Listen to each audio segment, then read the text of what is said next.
Chime. Do you want to create a new bank account? On Rapidguide channel, I'll show you how to sign up step by step. First, download the Chime app from the App Store or Google Play, or visit the official Chime website. Tap Sign Up and enter your email address, create a strong password, and fill in your personal information, including your full name, home address, date of birth, and social security number if required.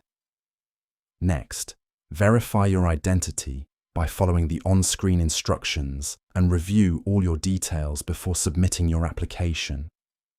If you're approved, your Chime checking account will be created and you can set up direct deposit, transfer money, and order your Chime Visa or debit card directly from the app.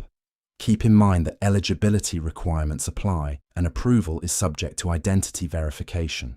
Follow Rapidguide for more simple banking tutorials and app guides.